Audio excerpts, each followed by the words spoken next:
Hello, my name is J.Hernandez, and I'm going to start the presentation.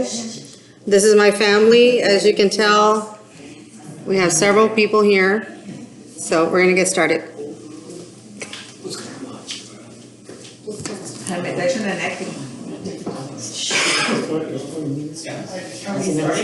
We're starting. Okay. The purpose for this presentation has to do with how to recognize an allergy, anaphylaxis, and ultimately how to help somebody out in a situation where we need to administer an EpiPen injector. Briefly, I'll give you my experience. I actually have a stepdaughter and a daughter that both have had experiences with anaphylaxis. This is the severe form of an allergic reaction. The earliest memory I have is my stepdaughter running into the house, screaming that ants had bitten her.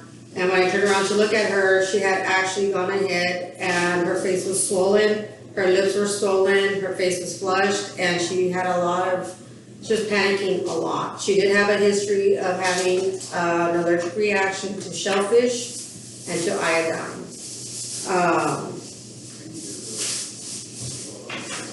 An allergy is considered any overreaction by the immune system to any substance, and this could be anything from peanuts, tree nuts, strawberries, milk, soy products, shellfish like shrimp, crawfish. It is estimated that 50 million Americans suffer from different types of allergic reactions. And actually they can occur even to people who don't have a history of allergic reactions.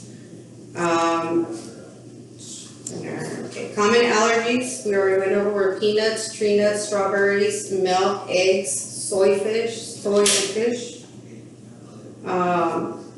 The most severe type of an allergic reaction is anaphylaxis. It could start off as something localized, like just a hive, a little welt wherever the ant or the bee stung you, but it can progress quickly in a matter of minutes to 2 hours, the most amount of time it'll take. Signs and symptoms can include difficulty breathing, swelling to the lips, the tongue, the throat, itching on the hands, the feet, the face. They can have a feeling of anxiety, a pending doom.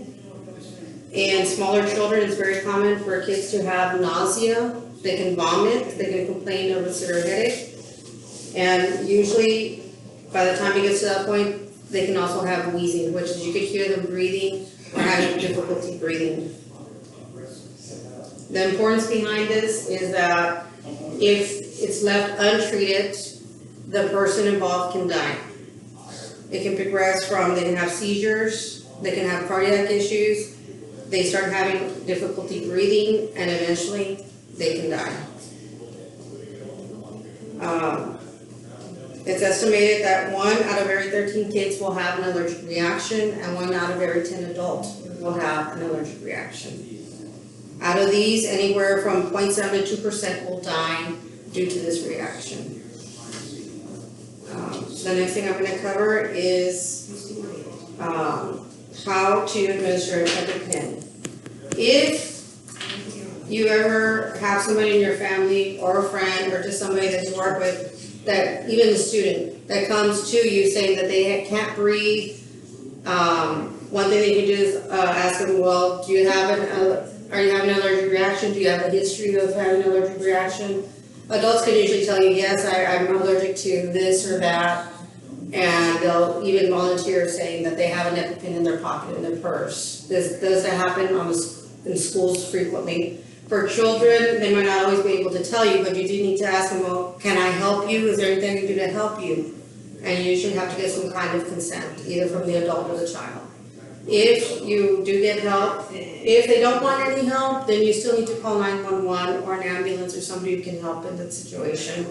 If they want help and they tell you, yes, I do have an EpiPen, or I have Benadryl, I have prednisolone, I have the medication that I take for this, you can help them by giving them the medicine or helping them get the injector.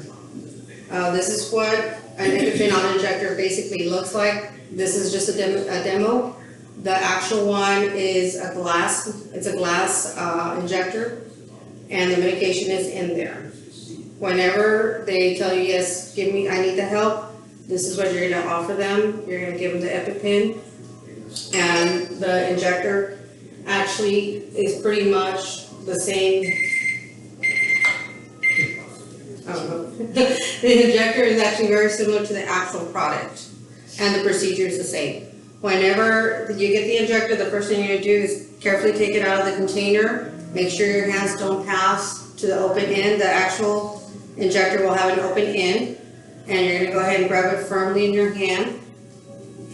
You're gonna take off the top, and you're gonna tell them to go ahead and sit down. If they're not already sitting down, sit them down in a place that's safe, where they won't, if they fall, they're not gonna get hurt, so make sure you keep them safe. If they're on the floor already, you go ahead and you get down to the level and get down to the floor. Okay, you're gonna grasp it in your hand, and you're gonna proceed to go ahead and inject into their thigh. The easiest way to remember is just put your own arm down, and remember that 3-inch line for the skirts in school, that's pretty much where you're gonna do it. It's directly to the outer aspect of the thigh. It is an auto-injector, so you don't have to push hard. You just have to make sure it taps the thigh. And you don't have to do it through you can do it through the clothes. You don't have to cut away any clothing, because the needle is thick and sharp and it will penetrate. It does hurt, but I think a little pain on your thigh is better than none. So when you put it on there, manufacturer says 10 seconds so that all the medication can actually disperse. Like I said, it is auto-inject. You don't have to push down on anything. You don't have to, like with a regular syringe, you have to press down. No. As soon as it touches the thigh and it feels the pressure, it will auto-inject, and it should deliver the medication. So after that, it's always, you're gonna call the emergency room. You're always gonna call for help, because unfortunately with anaphylaxis, sometimes it'll take more than one dose of the medication in order for it to calm it down and for them to be safe, considered to be over the reaction. So in conclusion, it's very important to make sure you can handle an emergency like this, because it is a matter of life and death. Not every allergy will get this way, but you don't know.